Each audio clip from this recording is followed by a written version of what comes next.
No nii, tere tulemast kõigile Civil 3D-st lokaliseeringu infopäevale. Kell on täpselt 1 saanud ja alustame oma webinariga. Minu nimi on Eeva Lomp, Aruket süsteemidest, siis tarkvarakonsultant ja täna siin info poole pealt siis ka seda seminari või webinari tegelikult vaikselt modereerimas. Meil on rõõm teatada, et lisaks hoonete ehituses toimuvale BIM arengutele ja ka erinevatele lokaliseeringutele, mis siin viimaste aastate jooksul on maha saadud, on järgi jõudnud nüüd ka infravaldkonnani, et siingi kasutatavad tarkvarad omaksid Eesti tingimustesse sobivaid alusfaile ja samas ka, et oleksid tekkimas ühtlustatud BIM nõuded. Ja Aruket süsteemid on digitaalehituse klastri liige ning oleme ühed eestvedajad siis ka selle Civil 3D-st lokaliseeringu koostamisel. Nimelt siis selle aasta maikuust alates hakkas digitaalehituse klastri raames käima koos töörühm, kus hakati antud lokaliseeringuga, mida me täna siin tutvustama siis hakkame, hakati sellega tegelema, nõudeid üle vaatama, sätteid üle vaatama, mida oleks mõistlik siis antud lokaliseeringusse sisse panna, mida välja jätta, ühesõnaga kaardistama kõike seda olukorda, kuniks me siis oleme jõudnud tänase päevani novembrikuusse, mil see lokaliseeringu pakett Civil 3D tarkvarale siis teede osas on valminud.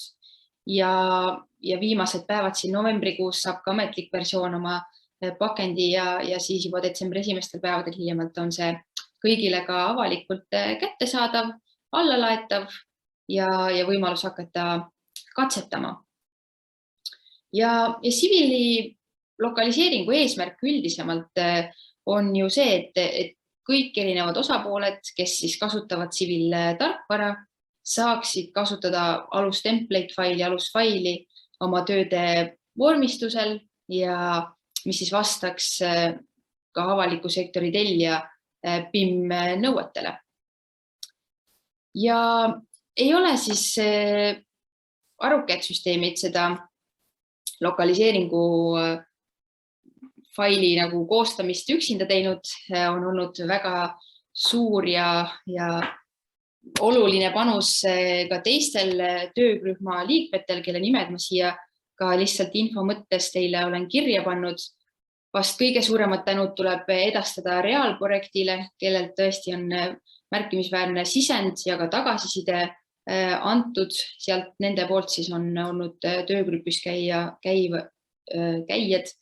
Kaisa Saarva ja Uku-Tiit Autova. Ja teine suur tänu kuulub ka Skepast ja Puhkimile ning ka kelle esindaja Eno Lints ka täna meil on rääkimas sellest failist, mis sai sisse pandud, miks ja kuidas asjad toimivad. Nii et erinevad ettevõtted on üheskoos selle alusfaili kokku pannud ja erinevate ettevõtete poolt on ka tagasisidet sellele failile juba saadud ning kui see nüüd ametlikus versioonis juba ka kokku pannakse ja laiemalt kasutusse läheb, siis kindlasti erinevad tagasisidet ka teistelt ettevõtetelt on oodatud. Nii et rõõm sellest, et asjad arenevad ka BIM valdkonnas siis infra poole pealt. Nii. Aga mis meil täna veel siin plaanis on, teen väikse ülevaate ka kava osas. Nimelt, kui ma oma sissejuhatusega ühele poole saan, siis esimesena võtab sõna Aivar Salt, Tallinna Tehnikakõrgkooli ehitusinstituudi direktor, kes räägib siis avaliku sektori tellijate BIM nõuetest ja väljakutsetest just infravaldkonnas. Et Aivars on kõik kogu selle asja juures algusest ja võib-olla ennem kui algus oli juures olnud, teab täpselt, mis ja kuidas on ja räägib meile andmesisudest ja kõikidest olulistest punktidest, mis just selliste andmesisu väljade täitmiste juures ja mis väljakutsed seal on siis. Seejärel saab sõna Artjom Larjušin, kes on siis TREF2 grupi peaprojekteerija ja räägib Civil3D alusfaili seadetest ja tutvustab juba lähemalt antud faili, mis seal sees on, kuidas asjad toimivad ja mis põhisätted sinna sisse on pandud. Et üldiselt, kuidas siis näevad välja kas piki või ristprofiilide vormistamine, millised on näiteks kihtide nimekirjad või seaded erinevad, eks ole, et sellised praktilised näited ja demo, mis on sisse toodud. Seejärel, nagu ma juba korra mainisin, Eno Lints Skepast ja puhkimist on siis BIM-tiimi juht seal, räägib meile siis ka just BIM properties seadistustest ja tutvustab seda andmesisu osa sealt poolt.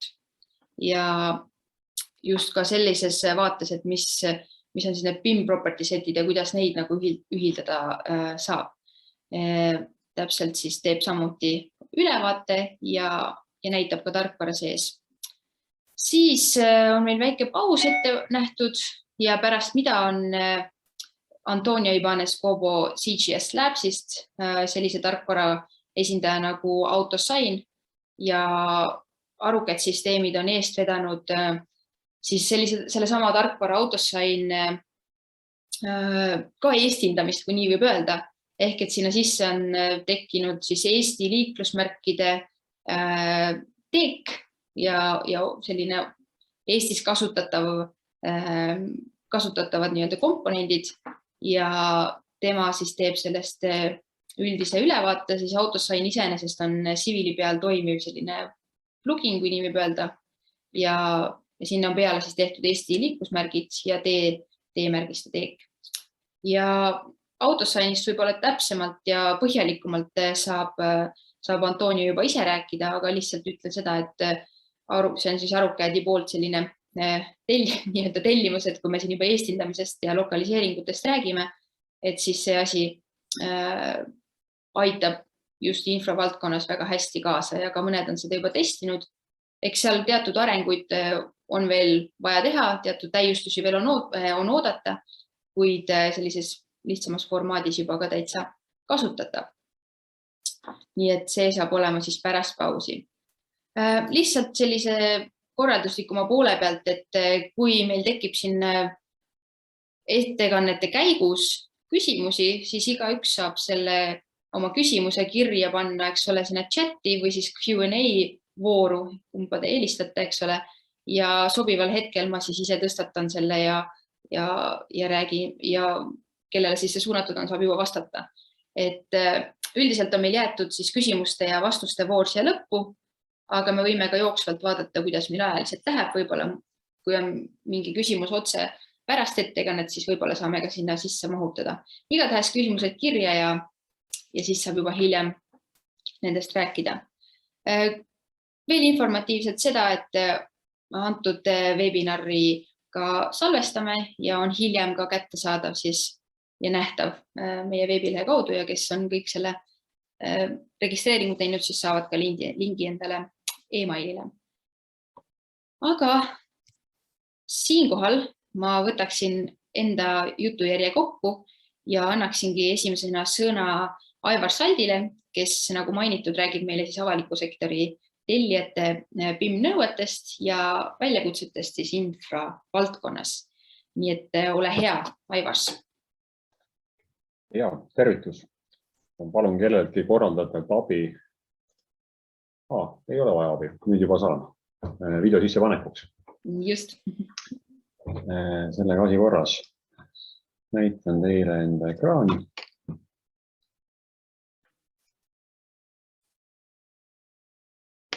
Ja tervitused siis minu poolt. Mõtlesin natukene selle pealkirja peale, mis tänaseks sai pandud ja võib-olla isegi oleks natuke parem panna vähem originaalsem pealkiri, et tegelikult et vaataks, kus me oleme ja kuhu edasi. Aga miks mitte ka siis need infra väljakutsed seoses AST BIM-i nõuetega. sissejuhatuse järgi ilmselt ei tule väga hästi välja, kuidas ma võiksin olla seotud instituudi juhina Tehnikakõrgkoolis kõikvõimalike nõuete poolega. Aga ma arvan, et see minu ajalugu läheb päris pikalt tagasi hoonete poolel siin KOBIM-i eestistamise juurde, või õigemini siis uusversiooni tegemise juurde aastal 2012 ja läbi erinevate tööde olen olnud ka soomlaste ÜIV nõuete tõlke juures. Ja siis need esmased katsed neid siia Eestis kasutusele võtta tegelikult olen nendega kokku puutunud ja kuni selle hetkeni välja, et ühel hetkel siis ma arvan, et see oli juba RKS-i ja siis mõnede suuremate projekteerimisbüroode ettepanekul idee, et miks me räägime ühest või teisest konkreetsest projekteerimisnõudest, ma mõtlen näiteks RKS või Maanteeamet, et kas me ei võiks rääkida lihtsalt millestki üldisemast. Ja tegelikult see ongi selline hea saamislugu, kuidas ühel hetkel siis avaliku sektori tellija või ASTI BIM nõuded sündisid. Selline tõsine nimemäng käib, et jällegi, et see nüüd on kellegi konkreetne nõue ehk siis avaliku sektori tellijate BIM nõue, aga nüüd hetkel siis Standardiameti töögrupis 50 on välja pakutud, et miks mitte ühel hetkel rääkida lihtsalt üldistest BIM nõuetest, nii et loodetavasti meie ees varsti selline uus nimetus. Ennem nagu sisusse minemist, võib-olla ka sellised asjad, et oleme siin kogunud päris mitmeid ringe tagasisidet ja paljude jaoks tegelikult on küsimus, et kui palju neid erinevaid nõudeid tarvis on. Ja selle peale ma ütleksin niimoodi, et ei olegi paljud tarvis. Vaja oleks seda sellised nõuded, mis täna on turul levinud ja neid siis lihtsalt edasi kasutada või mõningal määral korrigeerida, nii et kindlasti ei ole eesmärk midagi uut tuua. Et seda laadi tagasiside on tulnud siin viimastel aegadel, et kui palju neid kõike tegema peaks. Et siis baasiks põhimõtteliselt riigi kinnisvara, aktsiaseltsi nõuded ja nüüd siis infra poolel juurde ÜIV ja siis ka ÜIV-st välja kasvanud Tallinna Sadama nõuded, mis on omakorda juba käinud digitaaleelse klastri infravimmi töörühmas. See uuring, mis nüüd siin peaaegu aasta tagasi on lõppenud, selle uuringu sees tegeleti siis lihtsalt nõuete teostatavuse kontrolliga ja selle käigus peamine rõhk läks andmesisu nõuete ekspordile ja et kas siis erinevatest tarkvardest tehtud ja ühte keskkonda kokku tooduna need andmesisu nõuded paistavad ühel kujul. Nii et selle tulemusena sündis konkreetne näidismudel, vaatame seda ka meie jutu lõpupoole ja siis tegemiste käigus ma ütleks, et põhiaur läks andmesisu nõuete üle ja läbirääkimisele.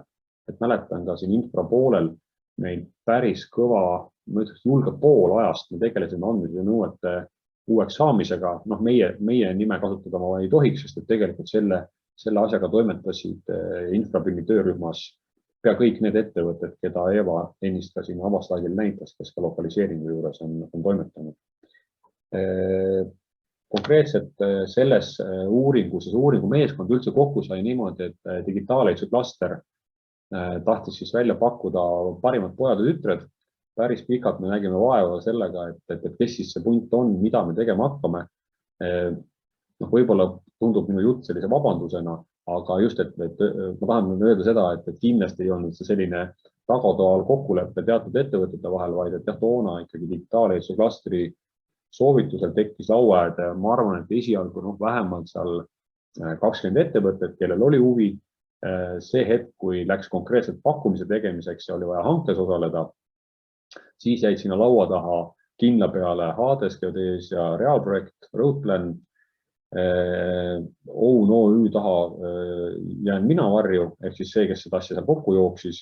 Ja nüüd siis lisaks kõigele tegelikult olid veel teatud osadele, mida ei olnud siis eelnimetatud ettevõtetest võimalik kaasata, olid juurde võetud lisaks spetsialistid Archicadile, Revitile, konstruktsioonide osale, Teklasse ja ka Revitisse ning Elektrisse Revitis ja siis omakorda veel Civil 3D välisvõrkudele.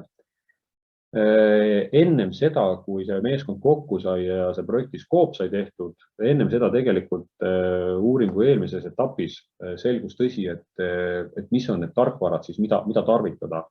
Mäletan hästi seda avaliku sektori tellijate seas läbi viidud küsitlust, et mis on siis tarkvarad, mida võiks kasutada infravaldkonnas. Hoonetega oli natuke lihtsam, kuna seal olid mustrid paika loksunud, aga infras mõtleks niimoodi, et avati tõeline soovide laegas. Neid tarkvarasid oli hirmus palju ja siis, kui tuli küsimus, et aga kes on siis konkreetselt see Eesti spetsialist, keda me saame kasutada ühe või teise tarkvara juures, siis lõpuks tõmbus pink koomale see kandidaatide loend ja laua peale jäi Civil 3D ja ma arvan, et tänase päeva arengud ja tänase päeva põhifookust vaadates ütleks niimoodi, et ei ole häda miskit. Et üks hea tööriist olemas ja minu meelest kõige olulisem on see, et tänastel turuosalistel on selle tarkvaraga ka tõsine koostöökogemus. Ajaloost veel nii palju, et siis selle etalon mudeli juures otsisime ja kaalusime erinevaid kandidaate, aga jõudsime sinna punkti, et siis aastal 2019 oli siis meie käes olev parim etalon mudeli kandidaat Viimsi riigigümnaasium. Siin te siis näete seda Viimsi riigigümnaasiumi, see peaks olema teostusmudel.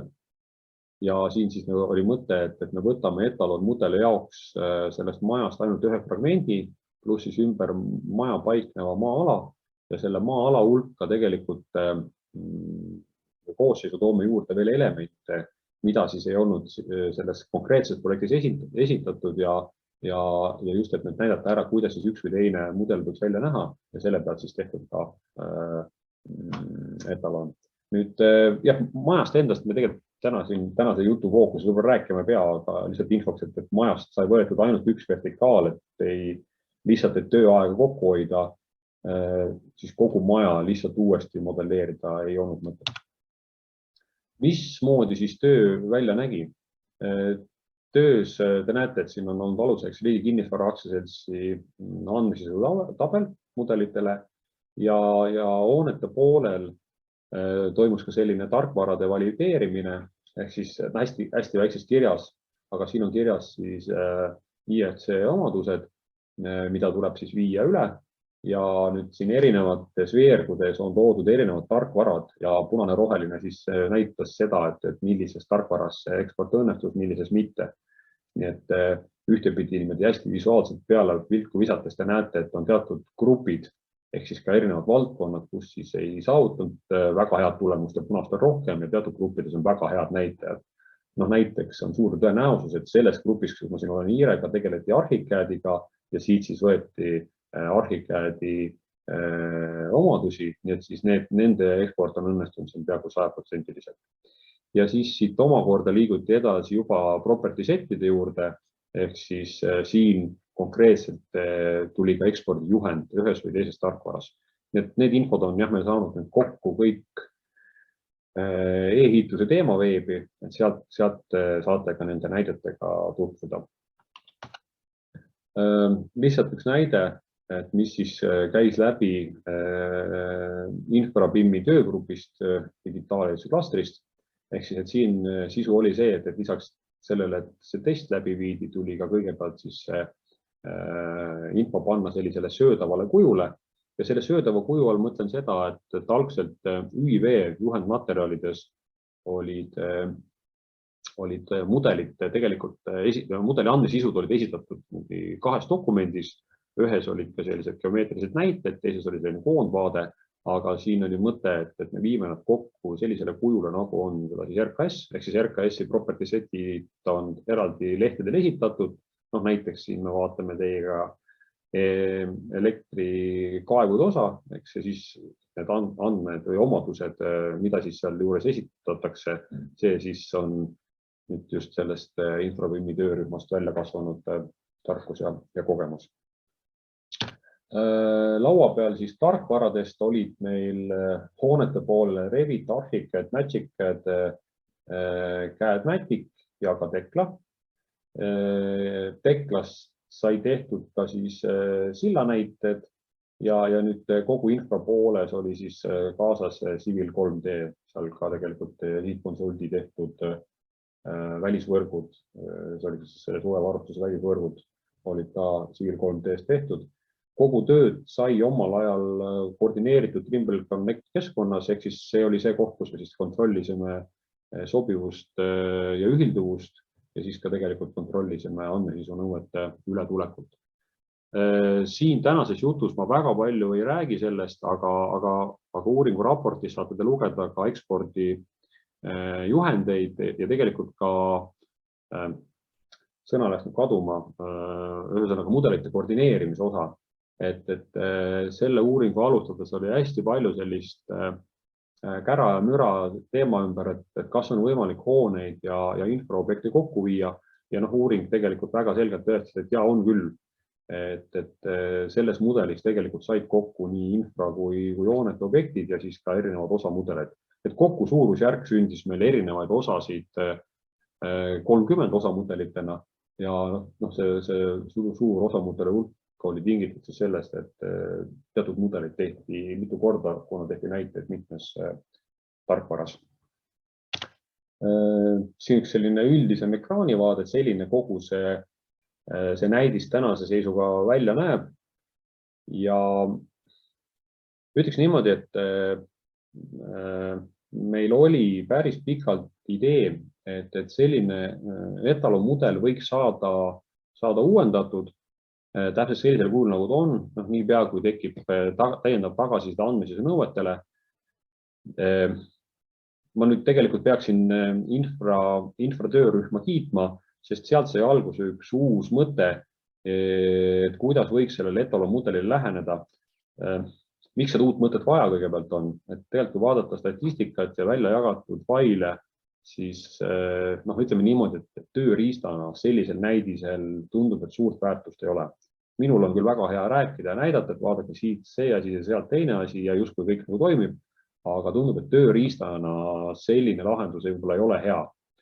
Ja siit edasi tegelikult siis infra töörühmas sai alguse selline mõttekäik, et kuna juba tegelikult tegeleti teede osa andmesisu nõuete siis property setidega, et miks mitte, et võrreldaval kujul erinevatest tarkvardest tegelikult jõudagi analoogsete näideteni. Ehk siis, et need erinevad tarkvarad, mida ma teile nimetasin, et nendes tarkvarades on siis täpselt analoogsed asjad loodud võrreldes sellega, mis siis saab olema see täna näidatav Civil 3D.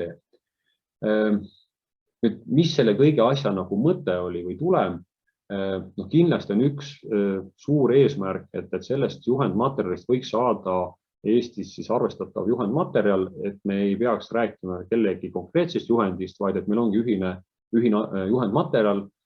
Ühine võib-olla kõlab natuke halvasti selles mõttes, et paneme ühte potti kindlasti infra ja hooned. Päris nii see ei ole, et ühtede kaante vahel on ikkagi tinglikult kaks erinevat osa.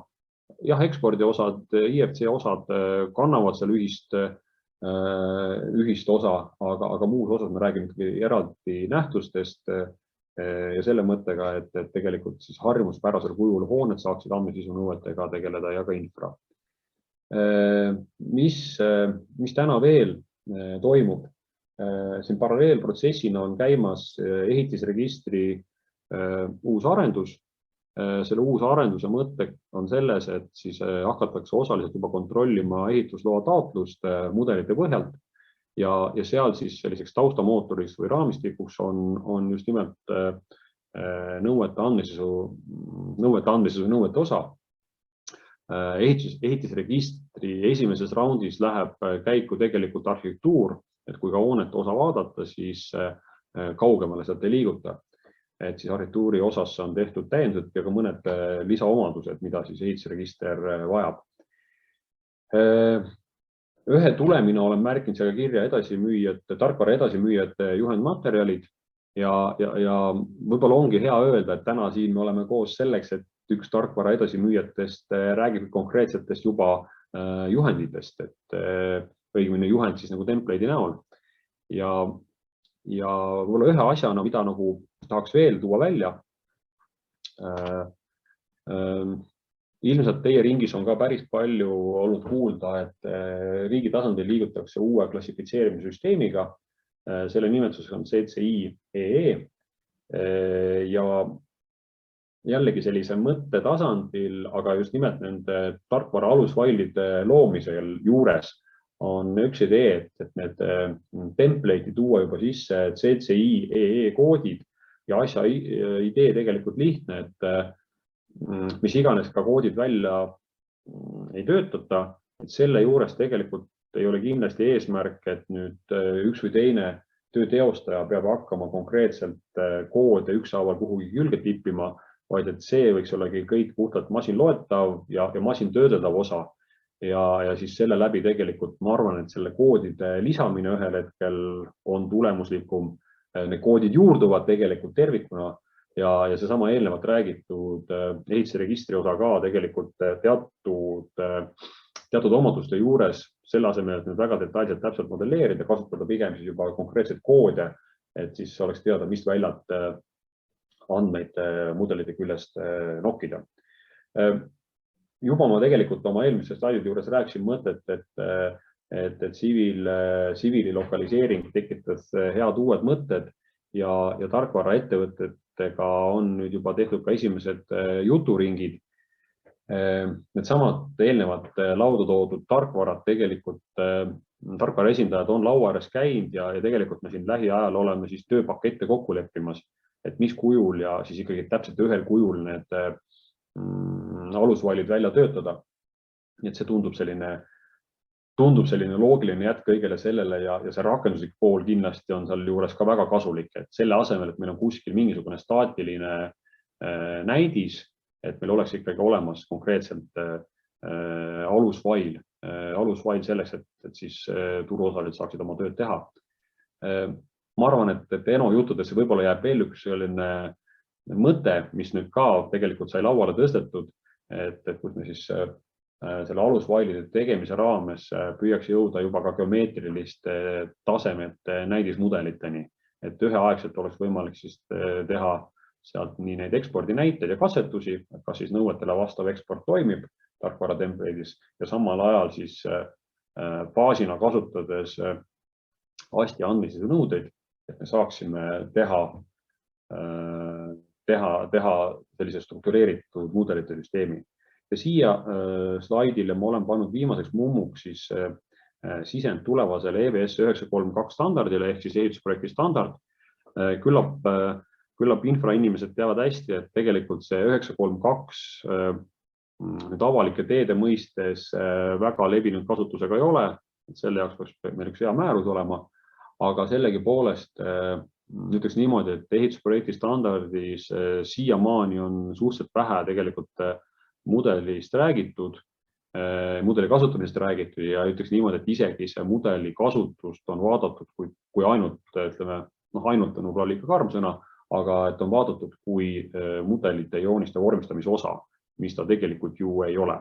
Nii et EBS 932 uus töötlus on ettevalmistamisel ja selle töörühmaga oleme ka kohtunud ja meelsus on täitsa olemas, et ühe mõttena võib olla jõuda sellesse seisu, et need samad esitatud andmesisu nõuete tabelid on konkreetselt ka EBS 932 lisad, ehk siis see tähendab seda, et selle asemel, et loendina ja tekstis esitada asju, mida võiks nagu projektis kajastada, mis on projekti koosseis, et miks mitte seda siis ka maatrikstabelitena üleüldse esitada.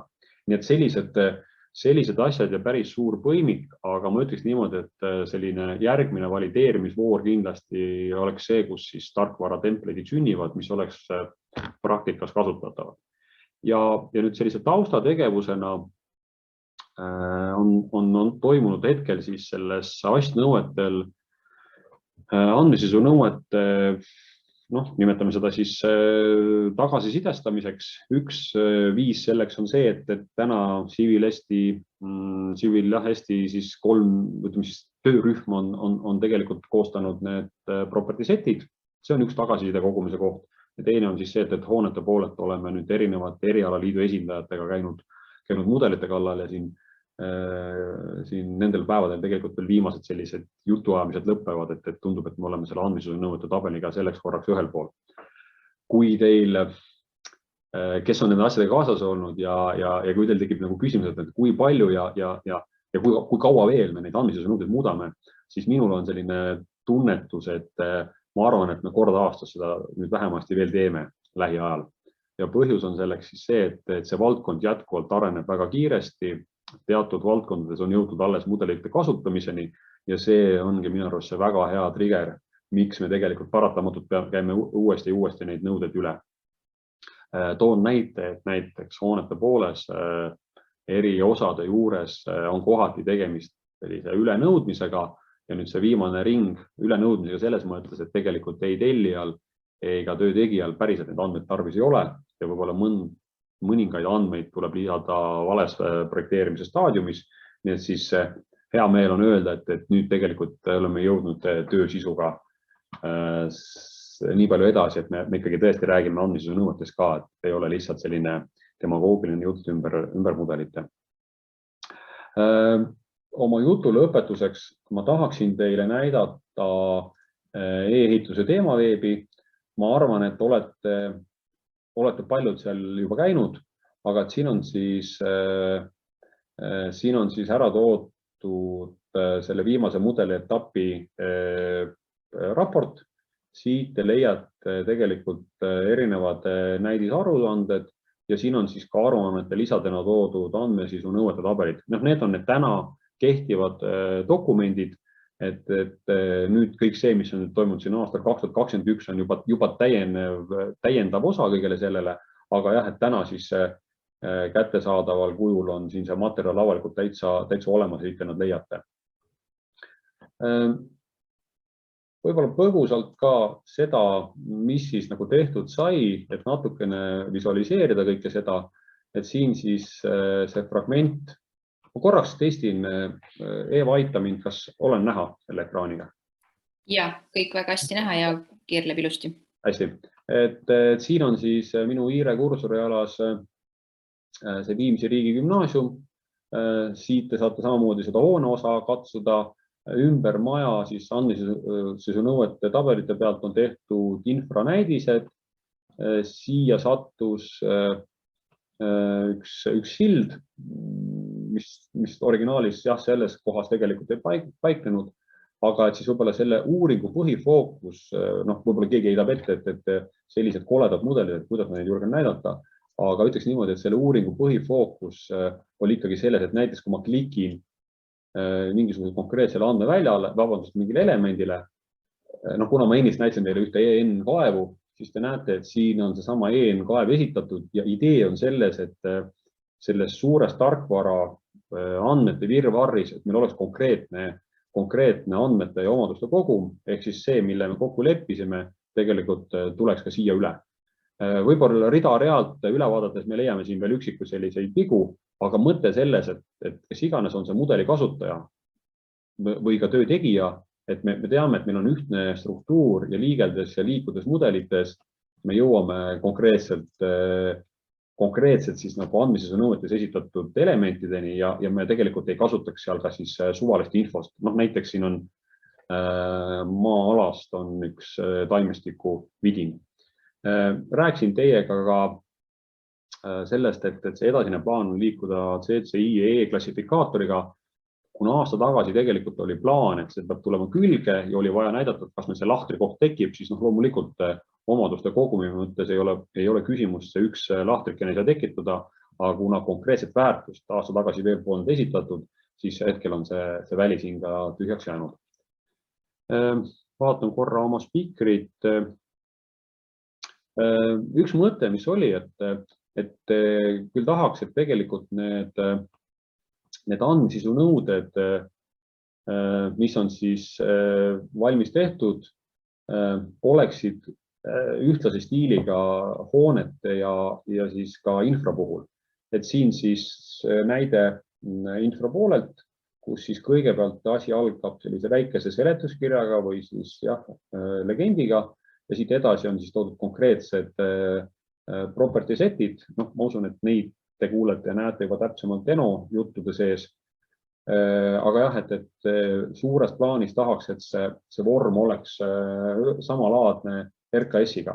Ma ei ütle nüüd, et kõik asjad peaksid olema kindlasti RKS-i nägu, kindlasti mitte, aga üks võib-olla oluline asi on, et ekspordi mõistes on oluline, et kõik sisestatud omadused omavad linki ka IFC-ga.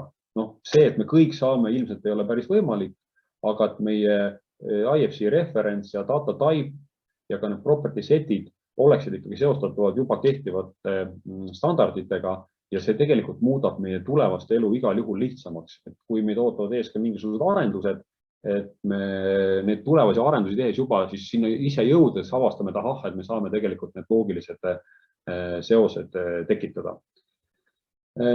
Nii, ehk siis see jutu mõte see, et me eesmärk on jõuda ühel hetkel ka nende asjadega ühele kujule, et RKS ja siis infrapool või hooned ja infrapool asub siis üht jalga.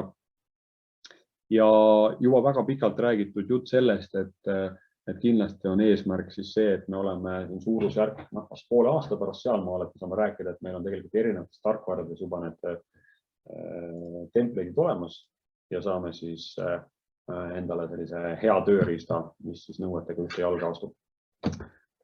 Siin ütlen mina aitäh ja küsin, kas teil on mulle küsimusi? Ja, aitäh, Aivars. Meil on küll mõned minutid sinu ettekande lõpuni, et kui kellelgi praegu siin kirja pole hetkel veel pandud, aga kui kellelgi on tekkinud mõni küsimus, siis kindlasti pange kirja ja saame seda küsida. Et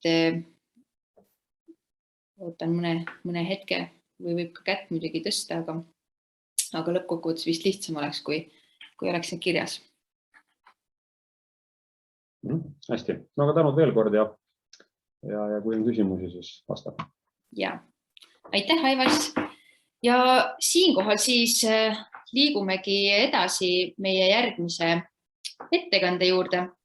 Meile hakkab rääkima Artjom Larjušin ja tema on siis selline tarkvaramees otseses mõttes Civiliga siis töötamas Tref 2 grupis ja räägib meile, mida siis sellesse Civil 3D-st teede alusfaili sisse on pandud, miks seal midagi on, kuidas need töötavad ja miks üldse sellist asja on kokku panema hakatud. Nii et Artjom, kui sa oled seal olemas, siis sa võid mikrofoni üle võtta ja oma ekraani jagada. Ja, tere minu poolt. Kas ekraani pilt on näha, eks ole? On näha. Mina olen Artjom Larjušin ja täna ma räägin teile detailsemaks, mis oli tehtud Civil 3D lokaliseerimise protsessis ja lõpus näitan väike demo, kuidas on võimalik projekteerimise tööd korraldada meie Civil 3D alusfailiga. Algul võib-olla räägin natukene endast, et mina töötan firmas Tref 2 Group, olen peaprojekteerija ja paralleelselt tegutsen ka koolitustega, olen koolituse instruktor Civil 3D tarkvara. See, mis puudutab projekteerimist, et projekteerimisega ma tegelen aastast 2002 ja koolitustega aastast 2019. Kogu aeg minu joonistamise platvormina oli AutoCAD ehk 18 aastat juba AutoCADiga koos ja Civiliga töötan viimased 10 aastat. Ja vahepeal oli kasutusel ka teised tarkvarad.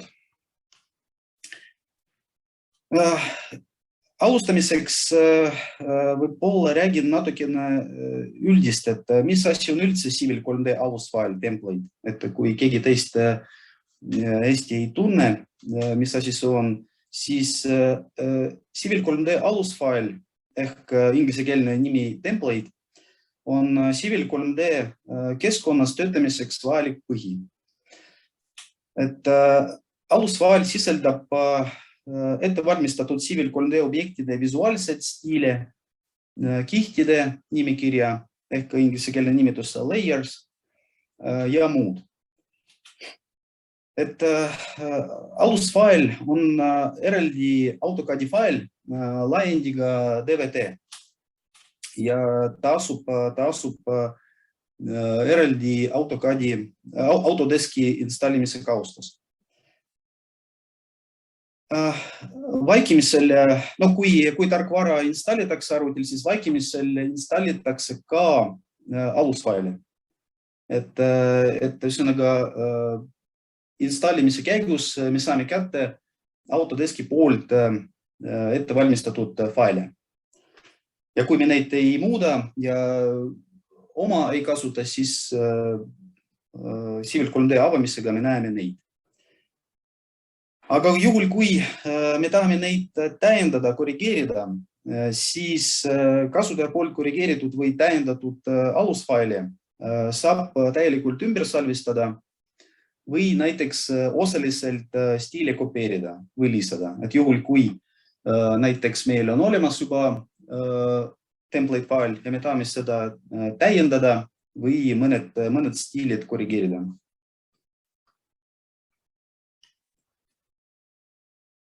Räägin natukene sellest, kuidas meil oli organiseeritud lokaliseerimise protsessi. Et, nagu Eva ütles, et maikuus moodustasime töörühma ja töörühma poolt oli koostatud alusfaili eelversiooni.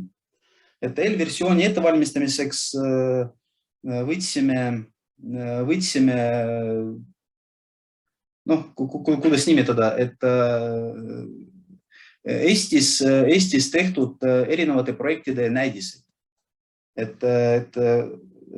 idee oli koostada sellise hübriidversioon, kus on erinevad stiilid kombineeritud.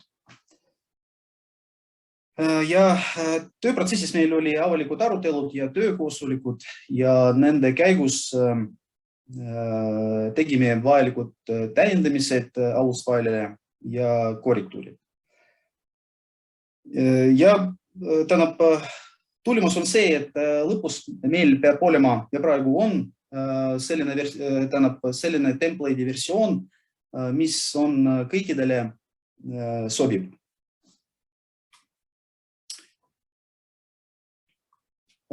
Järgmisena ma toon mõned näited võib-olla, et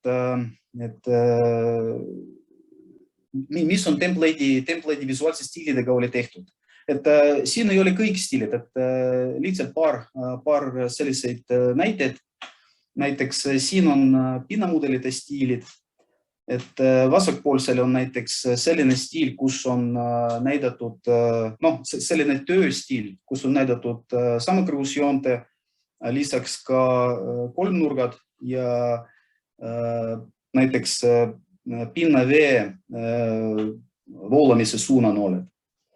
Ja paremal poolt on teine stiil samast kohast, et selline lihtsustatud kujul lihtsalt samakõrgusjooned vaekaugusega 50 senti. Siin on üks pikiprofiili vormistamise stiilide näidis, et siin me kasutasime ka erinevaid Eestis tehtud projekti näidiseid, lisaks ka Transpordiameti soovituseid ja nõudeid ja ka kohaliku omavalitsuse soovitusi. Antud juhul siin näidisena on toodud stiil nimega S-Band Form 2.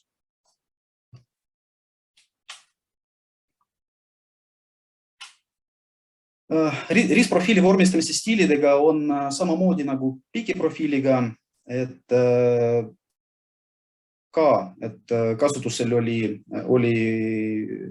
varem tehtud projektid ja siis arvestasime ka Transpordiameti nõuetega. Veel suur töö, mis oli tehtud template'iga, oli kihtide nimekiri. Et kui te olete varem Civiliga töötanud ja näiteks kasutasite vaikimisel installitud template'i, et teate, et seal kihtide nimekiri on natukene erinev. Ta kasutab Autodeski vaikimisel kasutatud nime. Aga siin me proovisime tekitada sellise versiooni, kus on arvestatud ka meie ehituse rajatise vormistamise standardi ja siis Lisaks on tekkinud ka unikaalsed joonetüübid, et saaks näiteks kaablid kuvada.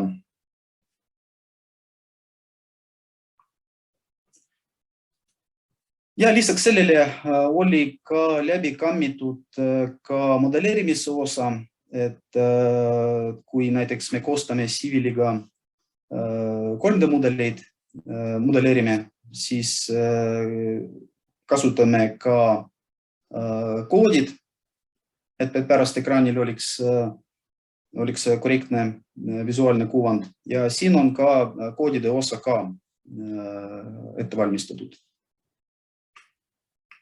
Antud juhul on näidisena toodud koodi stiili S-code plan ehk plaani jooniste vormistamiseks mõeldatud.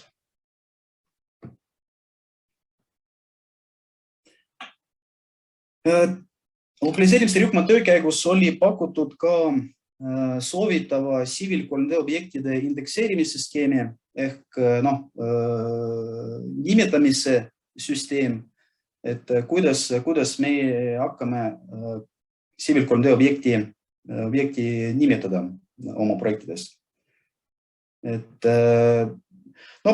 siin tuleb mainida see, et see ei ole kohustuslik, et see on soovistuslik ja aluseks on võetud selline projekteerimise hea tava või levinenud kogemus või kuidas seda nimetada.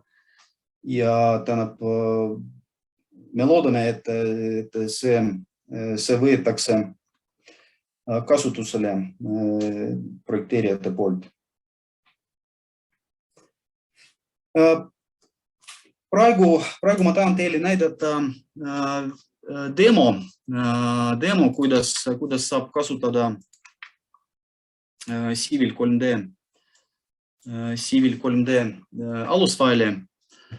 Et ma proovin praegu lihtsustatud kujul koostada väike projekti ja praegu on mul aluseks on võetud Civil 3D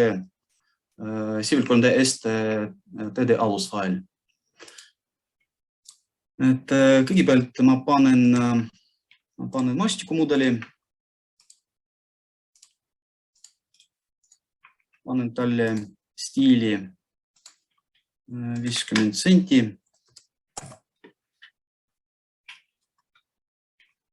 Siia juurde viskan telgjoone.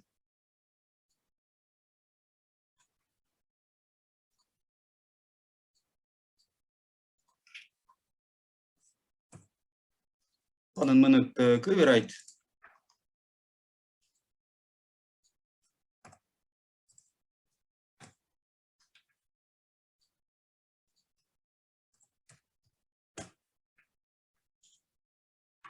Nii, joonistan juurde pikiprofiili.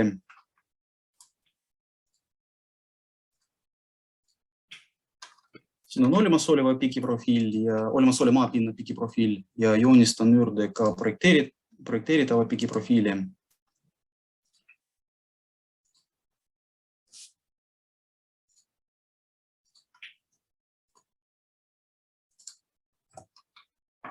Ja pikiprofiilile vertikaalsed kõvered ka.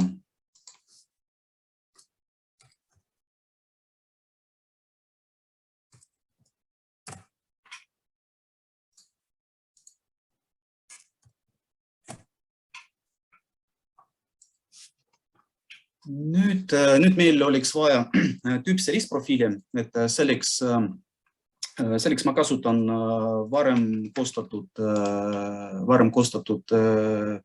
assembly.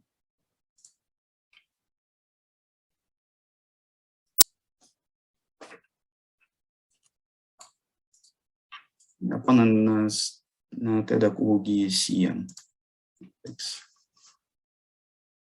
Nii, telgi on pikiprofiil ja tüüpne ristprofiil on olemas. Nüüd võib teha koridor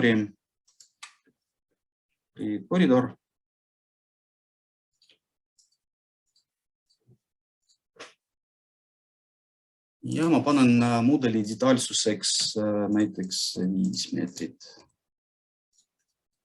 Ja kõveradel on natukene tihedamini.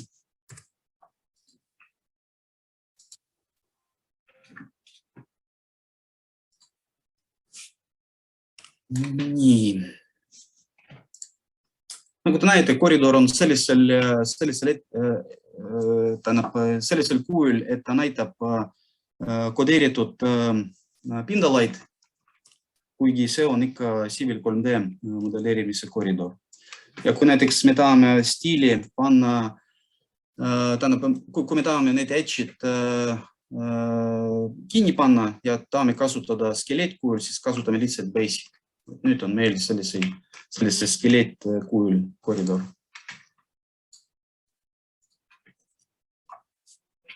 Nii, nüüd siia juurde tekitame pinnamudeleid. Surface. Nii, ma panen top pinnamudel ja siis datum pinnamudel. Ja datum ehk meie kaevejoon, et siia me paneme no display pinnamudelite stiiliks, et me ei taha, et ekraanil oleks nagu risustatud. Ja välipiirid ka.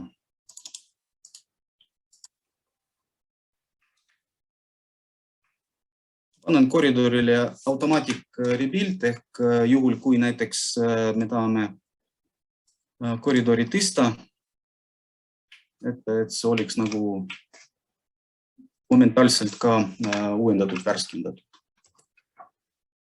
Nii, nüüd projektse pinnamudel ehk meie vertikaalplaneerimine, et siia juurde võib tekitada ka mõned samakõrgusjoonte annoteerimised. Panen contour multiply.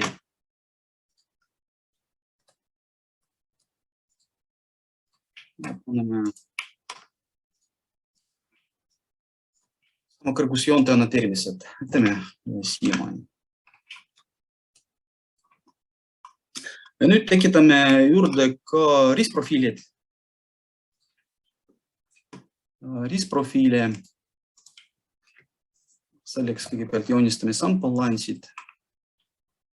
Siin veendume, et meie objektide stiilid on ka korrektsed ehk olemasoleva maapind stiil existing terrain. Meie põhikoridorile stiil code section. Pealispinna mudel paneme propose top ja kaevejoontele paneme stiili propose datum. Panen OK ja ma tahan joonistada by range of station ehk ristprofiilide kogumiku. Nüüd joonistame ka ristprofiilid, create multiply section views. Paneme siia draft ehk me ei taha paberile vormistada, lihtsalt ekraanil joonistame.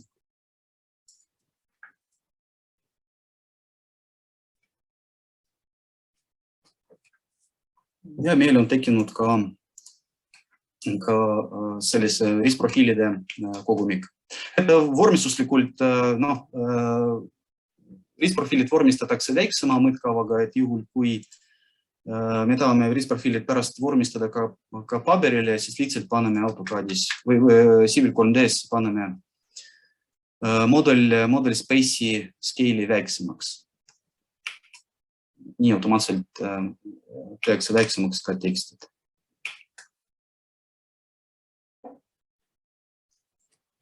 Siin näiteks, kui meil tekkis soov olemasoleva maapinna analüüsida, siis lihtsalt selekteerime pinnamudeli ja paneme stiiliks näiteks analysis work ehk teise visuaalse stiiliga.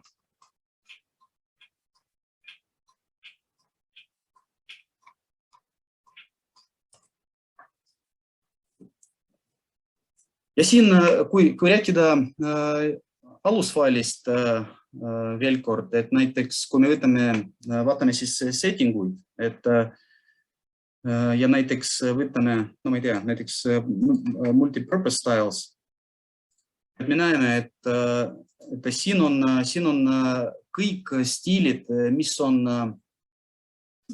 meie töörühma poolt korrigeeritud või täiendatud või üle vaadatud, on sellise est nimiga ettepoole. Et kõik muu, no välja arvutatud näiteks no display stiil, et see tähendab, et see on selline varustiil, et kui me tahame üldse objektid nagu kinni panna. Aga ülejäänud on kõik nagu est nagu abreviatuuriga ettepoole.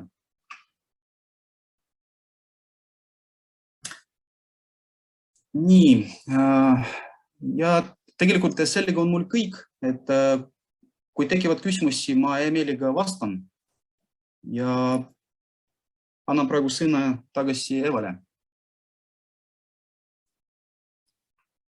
Ja, aitäh Artjom selle ülevaate eest ja tema eest Civilis ja kõikide nende seadistuste ja faili nagu tutvustamise eest. Hetkel ma ei näe ühtegi küsimust, aga sõnum on sama, et kui neid tekib, siis pange kirja. Ja ma arvan, et me liigume siit siis jooksvalt edasi järgmise ettekande juurde.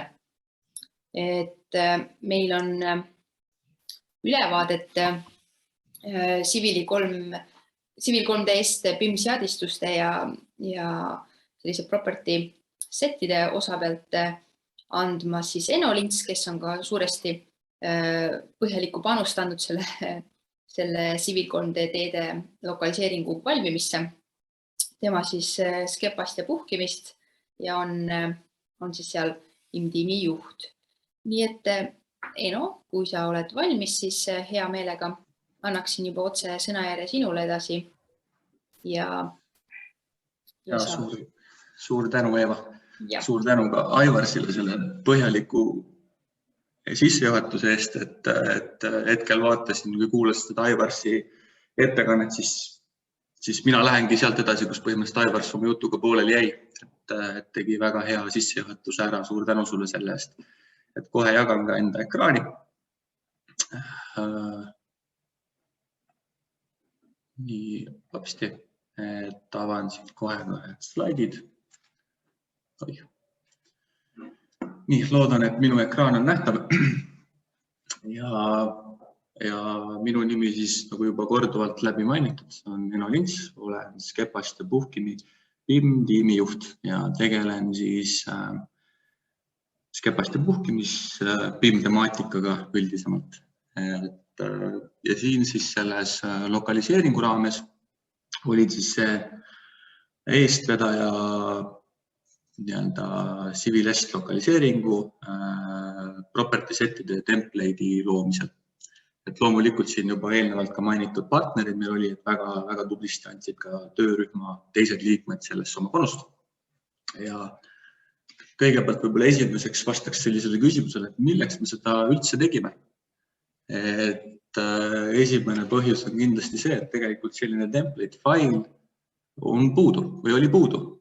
Et meil olid küll nõuded, nagu siin korduvalt mainitud avaliku sektori tellija või siis BIM-ast nõuded andmesisu osale, aga puudus template file, mis siis neid nõudeid kohe nii-öelda endas kajastaks, oleks juba nii-öelda ette valmistatud.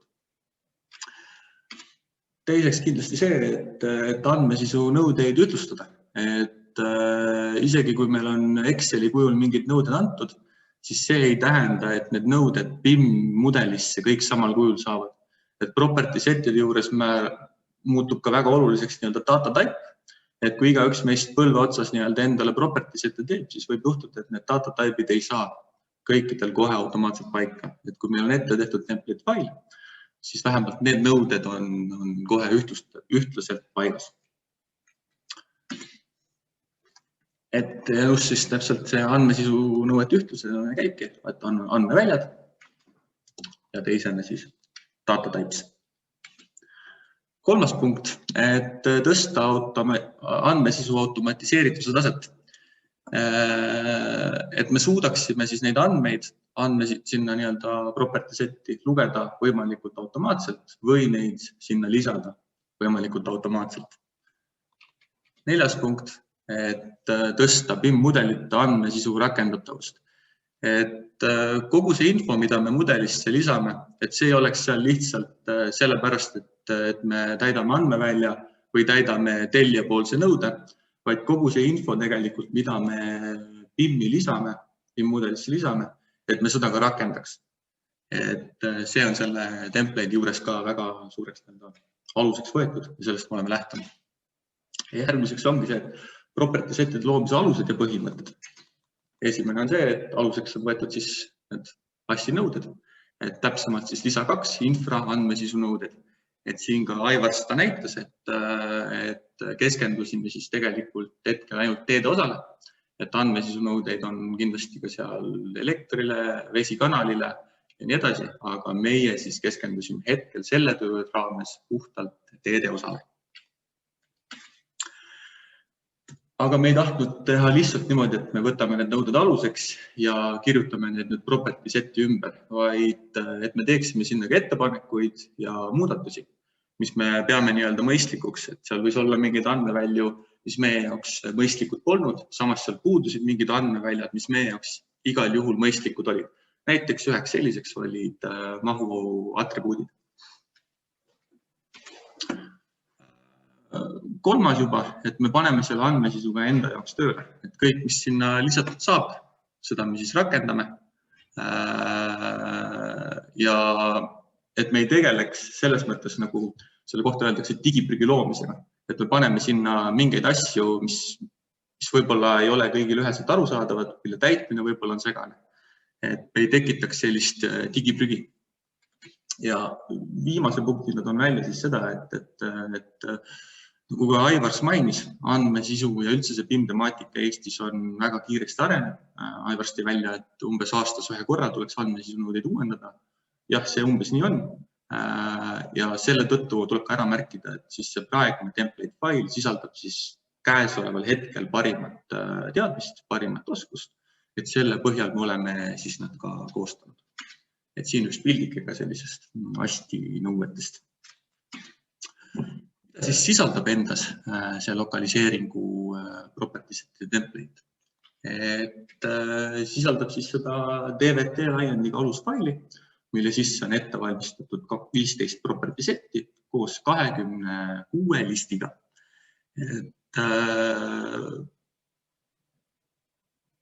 Ja need listid, eks ju, siis miks need on olulised, on need, et teatud property settides on meil teatud atribuutide täitmiseks võimalik täita neid nii-öelda RIP-menüüst ja listides peituv info siis tegelikult kajastubki seal RIP-menüüdes. Teine oluline dokument, mis selles siis lokaliseeringu kaasa tuleb, on manuaal. Et seal on siis lühikirjeldus, kasutamise põhimõtted, juhendid, pildi ja videomaterjaliga. Manuaal ise on 31 leheküljeline dokument, et ta sisaldab siis property settide kirjeldust, nende kasutamise ja töötamise põhimõtteid. Et juurde on siis nagu ka mainitud, eks ju, pildi ja videomaterjal, et mis kõik peaks tegelikult aitama ka nii-öelda BIM andmesisuga esmakordset kasutajat või kes esimest korda üldse andmesisu kokku puutub.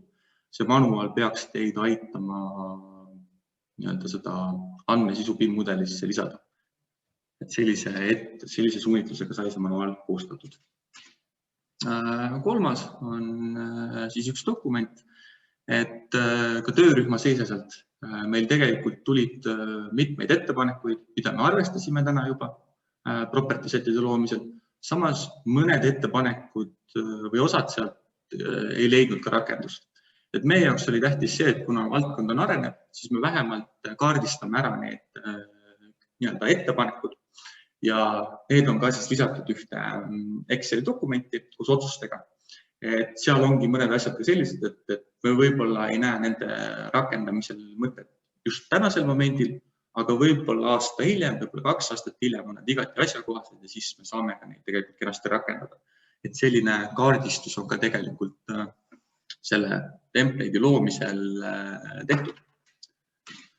Siin üks pildike siis template'is failis olevad property set'id leiame, define property set style manager alt, et selliselt näevad seal välja.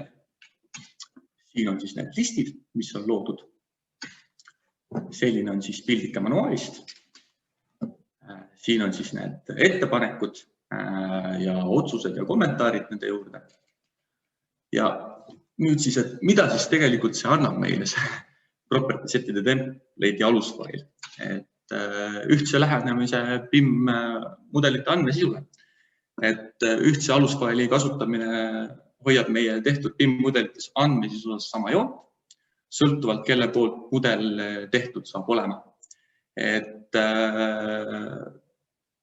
ja see aitab siis ühtlasi ka tegelikult tellija poolseid nõudmisi kohe üheselt täita. Et nagu juba mainitud, põlve otsas keegi midagi siis leiutama ei pea hakkama. Teine punkt ongi ajavõit. Juba eks ju mainitud, et me ei pea midagi nullist tegema. Ja selle alt veel teine, et automaatne atribuuti info täitmine, ehk siis kus tuleb ka ajavõit, eks ju, et meil on seal mahuarvutus automatiseeritud, seal on ühikute atribuut täitub automaatselt ja nii edasi. Kolmas on siis automatiseeritud dokumentide koostamine ja juurde pannakse mahuarvutused. Et see haakub selle punktiga, et kui me midagi PIM mudelisse lisame, et me seda ka rakendaks ja sellest võimalikult palju tulu saaks. Et meie enda näitel, mida ma kohe teile siin demon, eks ju, et need property set'id võimaldavad mahuarvutust teha, ma teen teile kohe siin selle laivis ära, et see käib minutite jooksul. Aga mida ta siis tulevikuks võiks juurde anda? Et see on natuke, ma hüppan võib-olla ajas edasi, aga mis ta siis tulevikus juurde võiks tuua, on tegelikult sellise üldise halduskoormuse vähendamine. Aga kui meil on ühtsed ja läbimõeldud andmesisu nõuded, meie sektoris on piisav spetsialisti tulk, kes andmetega ümber käia oskab ja neid kasutada oskab, võiks mõelda, et kas meil kõiki täna vormistatavaid dokumente ikkagi tulevikus on vaja koostada. Kas neid on vaja koostada sellises vorminduses, nagu me täna seda teeme? Et mis see PIM atribuuti info ja PIM mudel ise on, kui tegelikult on ehitusinfo digitaalsel kujul. Ja digitaalset kujul infot iseloomustab teatud põhimõte, milleks on, et seda on võimalik igaühel, kes infot vajab. Seda infot on võimalik ammutada täpselt selle kohta, täpselt sellises mahus ning täpselt sellisel kujul, mis talle just parasjagu vajalik on. Et siit on ühe näite, et minu üks tuttav töötab ehitusobjektil ja kui me suvel ehitusobjektil kokku juhtusime, siis nägin, et ta liikus seal, siis ta oli 3 või 4 erineva dokumendiga liikus ringi ja märkis midagi ehitusobjektil välja ja juhendas seal mehi. Tegelikult ta peab tänaste vormindusnõuete järgi kaasas kandma võib-olla 4 dokumenti selleks, et tegelikult PIM-ist võtta see ühte dokumenti, kui tal vaja on ja oleks palju lihtsam. Aga nii palju siis slideshow'st, et näitan siis ka natuke teen teile kiire demo. Et olen siis õigemini ma näitan natuke seda template'i faili seest, et hetkel on mul siin tehtud üks näidismudel, aga näidismudeli aluseks ongi siis CV-dest lokaliseeringu PIM property set'ide template fail. Et kus me siis need property set'id üles leiame, on manage tab, define property sets, avaneb meile style manager aken. Ja siin on siis sees 15 property set'i. Kui me soovime näha liste, siis siin on selline nupuke filter style type, avanevad meile multipurpose objects ja siin all on listid. Listide sees siis samamoodi, kui meil on mingi informatsioon, mis siia ette on tehtud, siis me näeme selle informatsiooni siit, näeme, millele ta lisada saab ja näeme selle üldist nime. Et selline on siis see property set'ide pool sees toodud. Nüüd ma olen siia teinud ühe PIM mudeli, igaks juhuks ühe märkuse panen ka juurde, et antud property set'ide fail siis on kasutatav 3D PIM-iga. Et kui te teete 2D või 1D PIM-i, ma usun 1D keegi ei tee, 2D tõenäoliselt me saame ka varsti Eestist juba lähme üle. Et 3D PIM-i peal on see asi loodud. 3D PIM mudel koosneb siis shape'idest ja siin on mul siis üks katendi konstruktsioon. All on siis kaevu põhi ja üles on siis asfaldikihid, kõik need kihid, mis seal vahel on. Juurde olen mudeldanud siia kraavi kindlustuse ja selline ta siis välja näeb. Ja kuidas nüüd siis seda template'i faili kasutama peab, te olete teinud valmis oma PIM mudeli graafilise poole. Selekteerin kõik elemendid ja properties Windows'st, extended data, näen, mitte ühtki nii-öelda property seti mul hetkel sellesse PIM-mudelisse lisatud pole. Aga soovin siia lisada property seti, automaatsed propertid ja katendi. Katendiga käis alati kaasas automaatsed propertid. Lisan need mõlemad korraga siia PIM-mudelisse peale. Natuke võtab see aega. Avanes siis meile atribuut info, mis TL katendi property setis nii-öelda sisse on lisatud. Vaatan üle siin sellise staatilise info, mul endale meeldib seda nii kutsuda. See on siis need projekti nimetus, tellija, projekteerija. Näen, et mulle projekti nimetus tegelikult ei meeldi. Lähen define property sets, katendi alla, võtan projekti nimetuse ja ütleme, et muudame selle projekti nimetuse tänaseks siis lokaliseeringu näited. Ja vahetan OK. Ülejäänud atribuudid jätan hetkel paika ilusti. Vahetan OK. Kui selekteerin uuesti kõik need elemendid, näen, et projekti nimetus on meil muudatud. Panen paika järgneva atribuudi väärtuse, milleks on siis projekti staadium. Ütleb, et meil on tegemist põhiprojektiga ehk siis PP-ga. Nüüd on selle ära. Ja see on siis projekti staadium on siis üks atribuut, mille valikud on meil ette antud.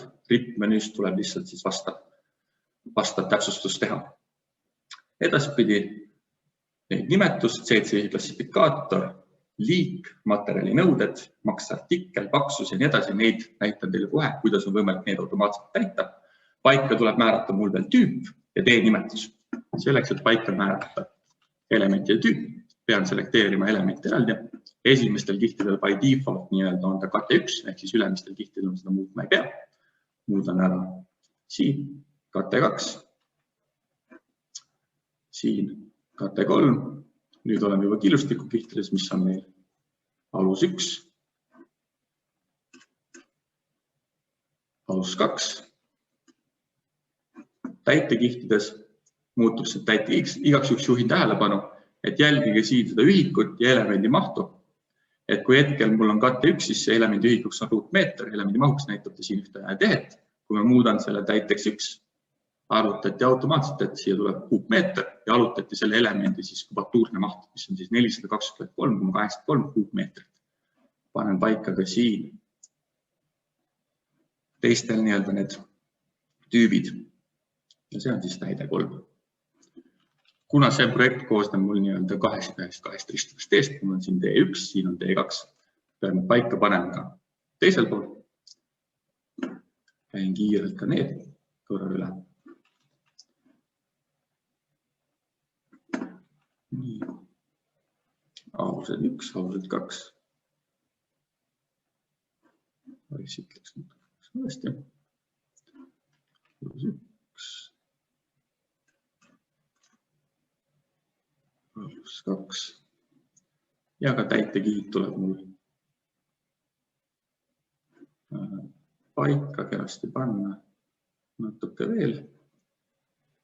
Ja kohe saamegi nendega kõik ilusti täidetud. Nii, järgmine atribuut, mis mul täitu tuleb, mis on ka paraku hetkel veel manuaalselt täidetav, on siis T-nimetus. Nimetame siis seda teed meil põhitee A, vajutan Enter, lihtsalt saan siia sisse tippida seda väärtust. Ja teise tee elemendid kõik nimetame. Kõrval tee. Juhin tähelepanu, et enamus siin olevaid atribuute jääb mul hetkel tühjaks. Selleks, et teid nüüd ära täita, vajutan korra Ctrl+C, et mudel just ära salvestatakse.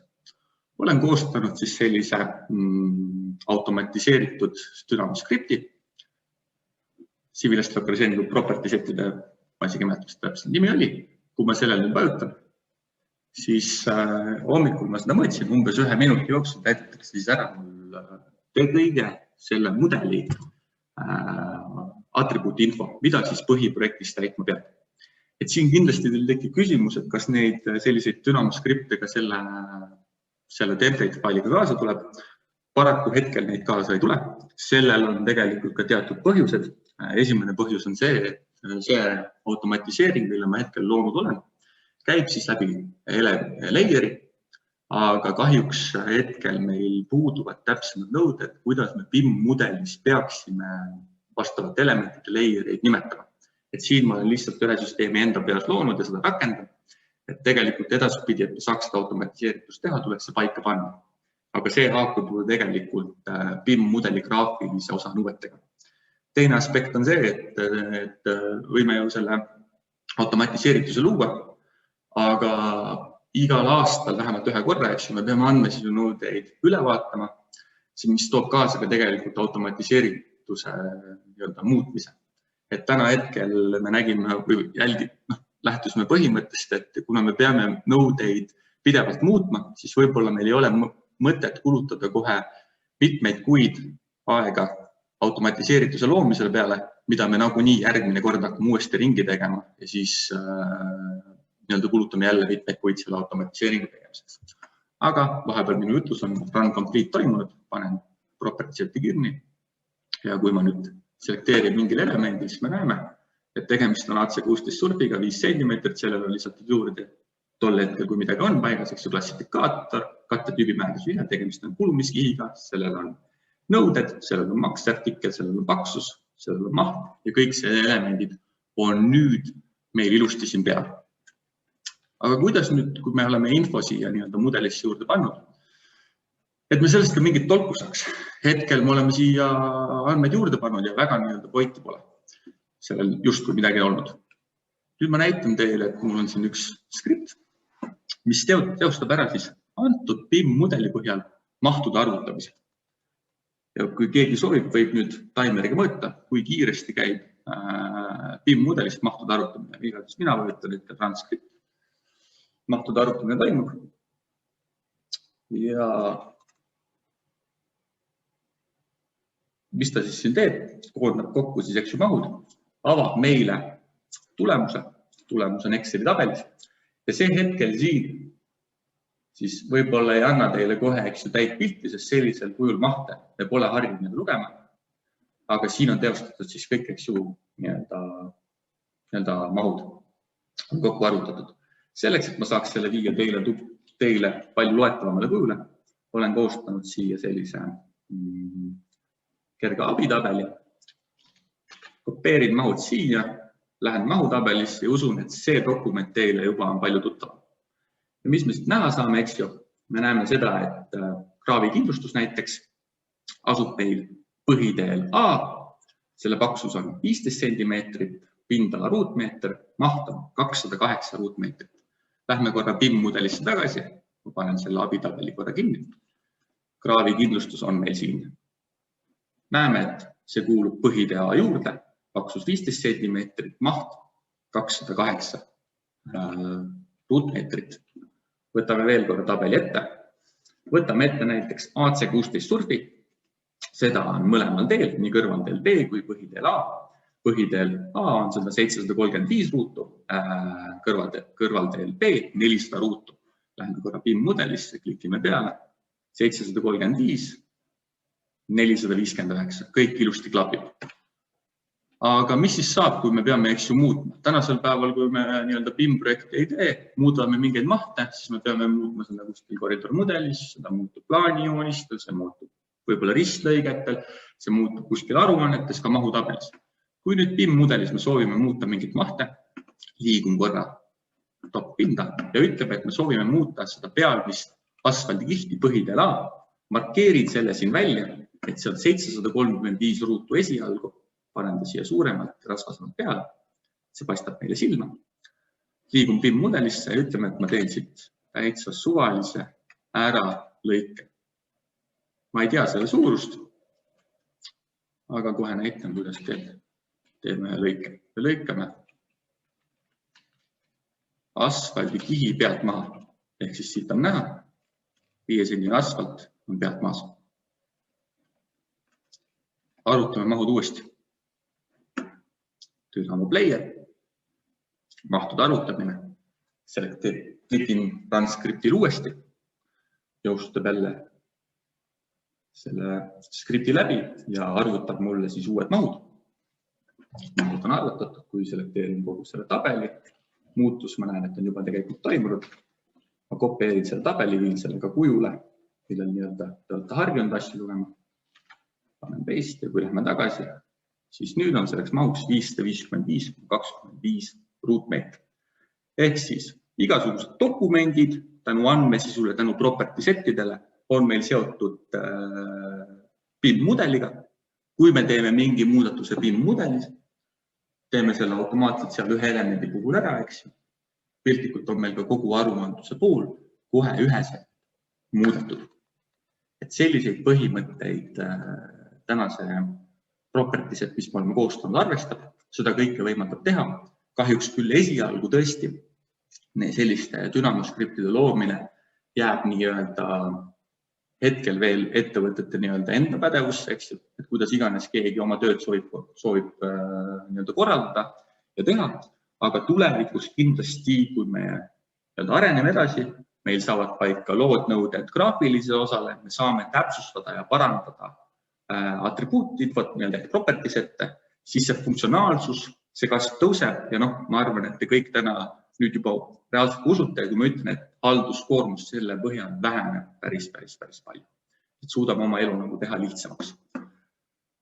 Aga siin kohal ka mina lõpetan. Ja hetkel, kui ma siin nüüd vaatan, siis ma ei näe siin ühtegi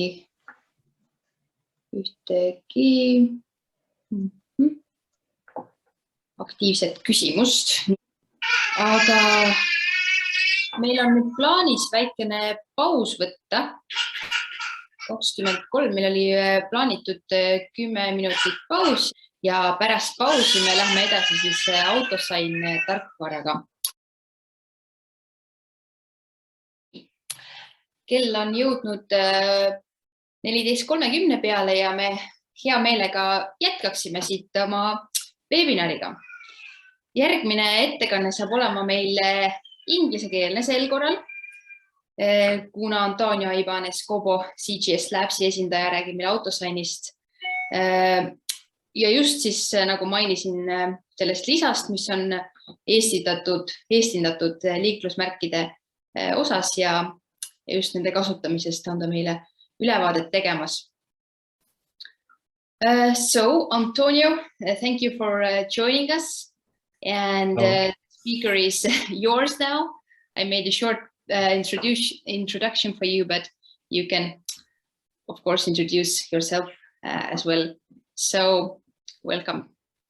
Okay, thank you very much, Eva, for these introductions. I'm very happy to be here with you in this Info Day, Civil 3D Info Day. I hope you see my screen now. So yes, it's visible. Yeah. Okay. So let me introduce first myself. My name is Antonio Ibanez. I'm coming from Spain, but working for CGS Labs, which I will introduce in just a minute.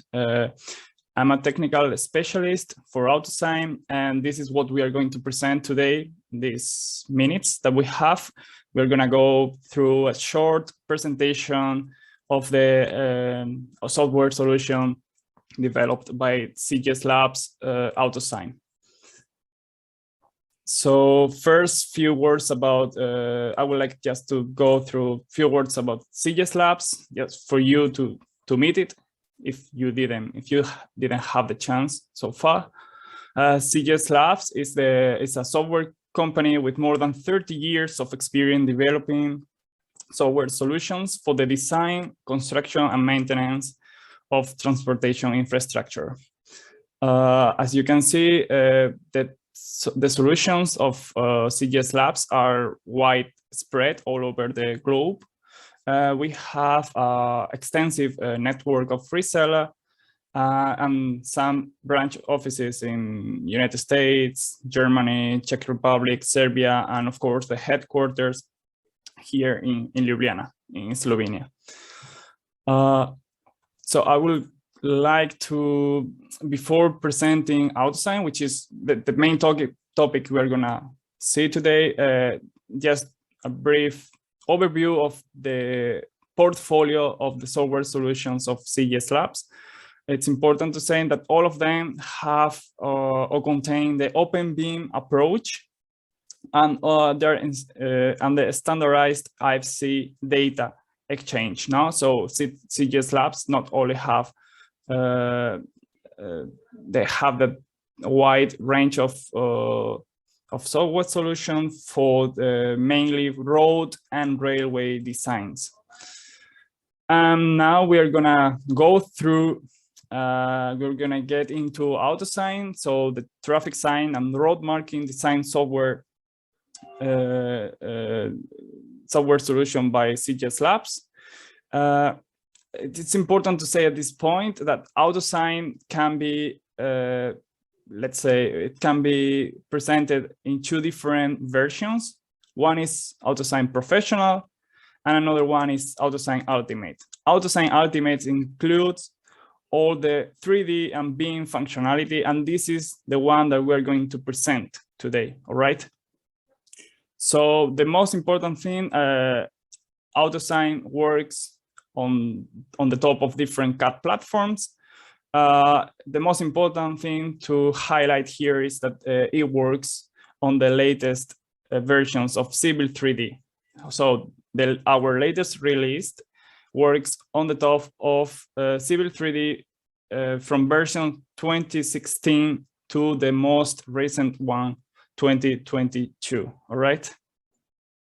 Let's go quickly through all the content that you can find on AutoSign, especially in this Estonian package. And let's start with the vertical signaling. So the most important aspect from the vertical signaling for your projects are probably the traffic signs. And definitely AutoSign includes the package of traffic sign based on the current Estonian legislation. Another quite important, let's say, point to highlight here is that once all these traffic signs that we include in our design that we use from AutoSign on our Civil 3D project is definitely connected somehow to the Civil 3D alignment, so it gets an information. We will see this later on the demo, but it's a important point to have in mind. After that, we have many different settings for traffic signs, but not only traffic signs. As I said, vertical signaling, traffic sign, it's part of the vertical signaling. But not only traffic sign is there, also AutoSign provide gantries, different options for the geometry, for the types of the gantries, and some further street furnitures, as for instance, cones, bollards. All this is inside in the package. If we move forward, we get, let's say, the second most important aspect or content to have in our traffic sign and road marking software solution, which are definitely the road markings.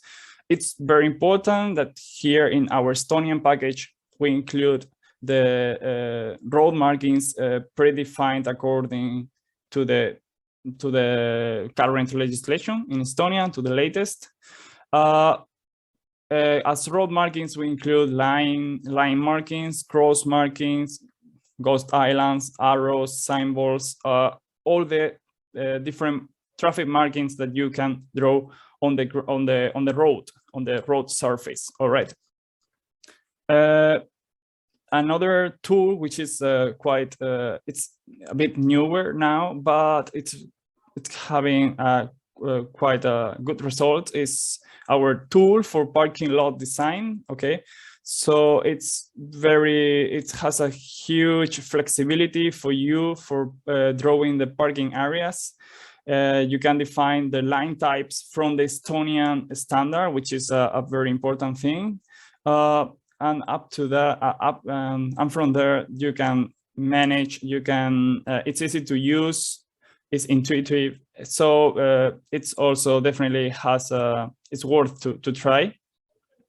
As I mentioned, all our we are presenting AutoSign Ultimate here, which actually includes the 3D and the beam functionality. I mentioned all this content that I mentioned so far, so vertical signaling, road markings, and the parking slots. These are, let's say, drawn on Civil 3D as both 2D entities and 3D entities. Why I come here? Because it's very important to point out that the 3D entities, all these entities are created as 3D. They are basically out of 3D solids, but as you may have for one single element many solids, we made it we went up a step further and we create 3D blocks. So it's easier for later for manipulate with them, with adding, assigning, or the different property sets. So it's worth to mention that. Okay, we talked so far about the content that you can have on AutoSign. But of course, it's very important the report capabilities. So we can create traffic signs, road markings, report tables. These tables contain all the quantity takeoff of the different elements. These tables are not actually stiff, they're not rigid, they can be customized by the users. And basically the most important thing is that even you can export them into the Excel and have this quantity take off on Excel, on your Excel. As further, if we talk some, let's say, add values tools that AutoSign includes, which is not actually very useful to find in a traffic signaling software solution, but it may be very interesting. We have two tools connected to the Google Maps. The first one is that you can import from Google Maps the maps, but not only the maps, the images, but also the elevation data as points. And of course, once you have your design, you have your signs, your road markings on the project, you can create a KM set file, which actually opens on Google Earth, and you can visualize your traffic elements on the Google Earth. Let's say the most important functionality of probably the most interesting for you is the beam functionality. So as we said, we can, with AutoSign, we can go from the beginning. We can design a 2D drawing. We can, by a click of a button, create the 3D signs out of those 2D elements. And once we have the 3D signs, we can go further. We can customize the property sets. We can allocate the property sets to the different elements, to the signs, to the road markings. Of course, we can go and create IFC files that can go to be compatible with other beam other beam softwares.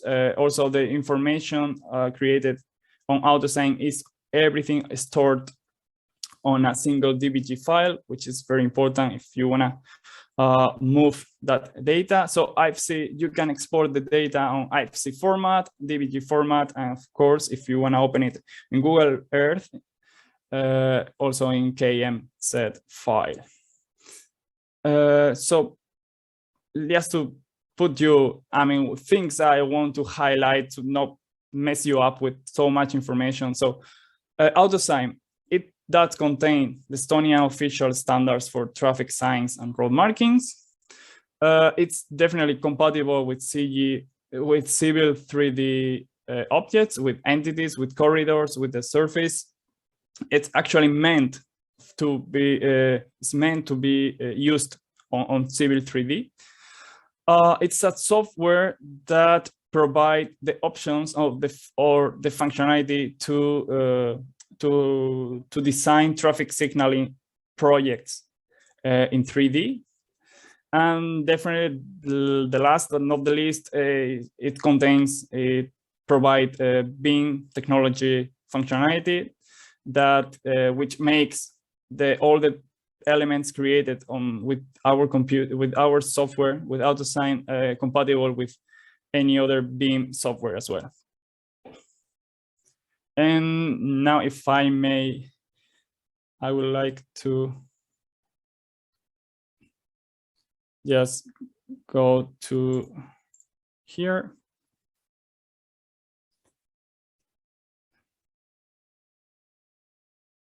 And okay, I would like to show you this some more features of AutoSign. Let's say on a live demo. Here we have a Civil 3D model, which is actually was created for actually in Estonia from one of your colleagues. I would like to show you very briefly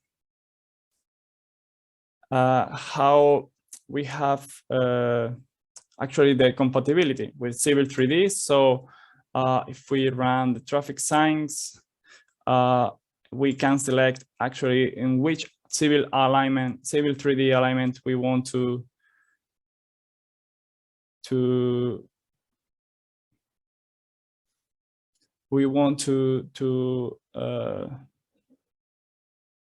set our signs. As I said, we can go and check. This is a 3D.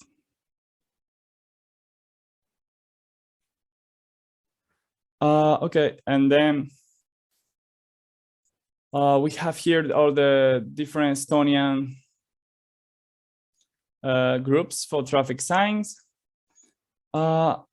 which it has been completed. It includes all the signs from the Estonian package.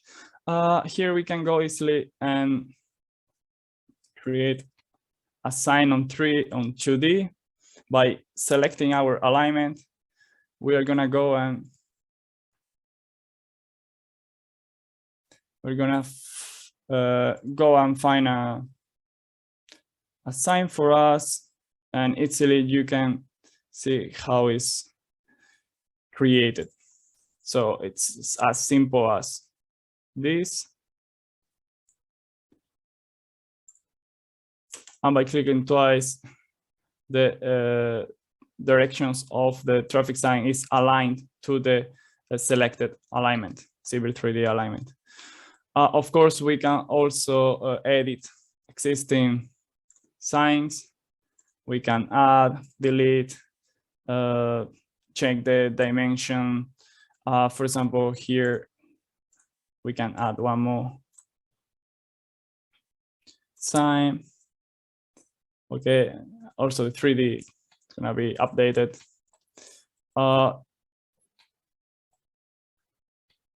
This is here. Then we have, again, as I said, we have gantries in vertical signaling. We don't have only traffic signs, or also gantries, cones, line markings, which actually work on the top of some alignments, or polylines. As you can see, we have all the lines defined on the Estonian regulation. Same as for the cross markings. So these are all based on the Estonian legislation. They can be easily updated. Actually, in the drawing, they can be edited. You can move them and change the position on the 2D, the 3D, it will be automatically updated.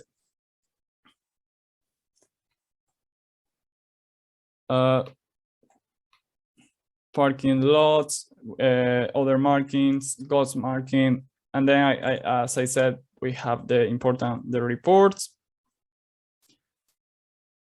Reports can have different styles, but it's as easy to make as this.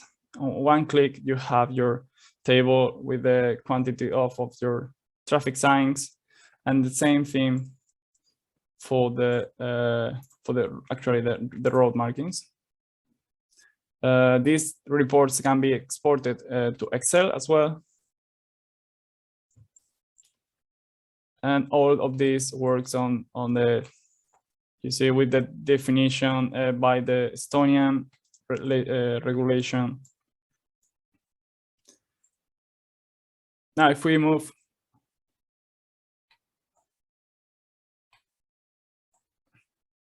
just a minute.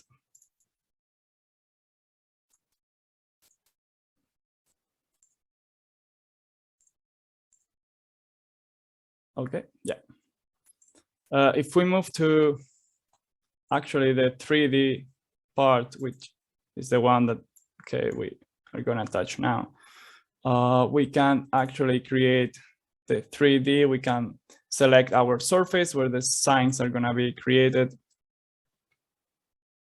And here we are, the 2D signs that we create before on 2D is automatically created in 3D.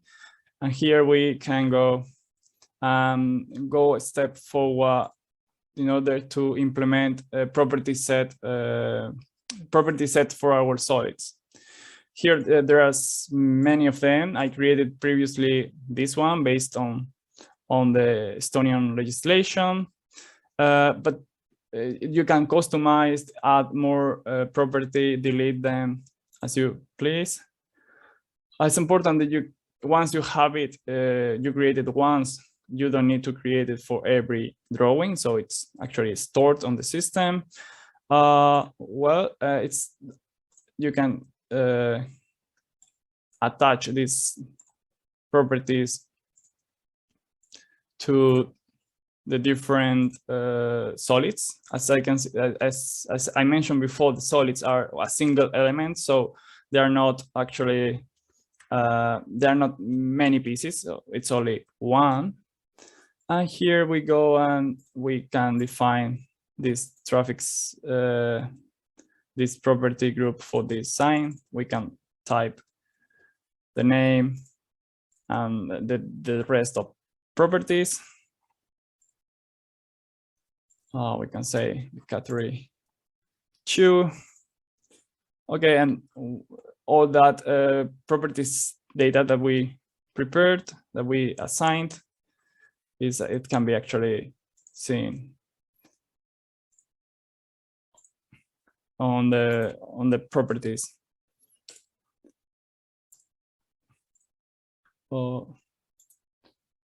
Yeah, it's a problem of the visualization of my Civil 3D. But I can show you that on the Civil on the IFC export, because we can assign different properties to different like more. Actually, for one solids we can assign different more than one property, so it allows the multiple property set allocation. So you can have a sign with 3 or even more properties, and all this information can be exported as a IFC file. Just selecting the signs, the elements, and creating a IFC format file. Here it can take some minutes, so I'm going to show you an example. So you can get something like this IFC file with actually the different data on it. This is the one that we create before. This one should include, you see, the property set that I assigned previously on the sign, but not only to the traffic panels, also to the post. You can add different the property sets, of course. And I think with this, I would like to finish my presentation. Thank you very much for your attention, and have a nice day. Of course, I'm still available for any question that you may have. Thank you.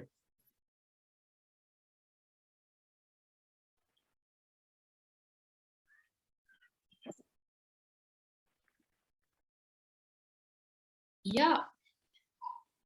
Thank you so much, Antonio, that you could join our webinar and show AutoSign software and the add-ins that is from our side for Estonian sign marks. So at the moment, I don't see any questions, but if there will be, I will let you know. Okay. Okay, thanks. Nii, ma hetkel ei näe veel küsimusi. Kui neid tuleb, siis andke märku. Kokkuvõttes mainida omalt poolt veel ka fakti, kui keegi alguse osas ei märganud, ei kuulnud, siis Civili S-lokaliseeringu pakett on selles mõttes valmis saanud. Ametlik versioon siin järgmise nädala jooksul ehk saab ka kokku pakitud ja tegelikult siis kõigile saab see olema ka vabalt kättesaadav. Et kui te mõtlete, et see oli siin tore esitlus, aga kuidas seda saab, siis kindlasti soovitan Arukäidi lehelt või ka informatsioonina saadetakse kindlasti lingid ka e-maili peale, kust alla laadida ja hakata katsetama ja kasutama. Veel vist paistab, et küsimishuvi ei ole. Et kui tekib ka hiljem tarkvara osas või midagi, siis kindlasti võib Arukäidi meili peale ka seda küsimust saata ja saame teile ka otse e-mailile siis vastata. Nii et aitäh meie poolt ja järgmise korrani.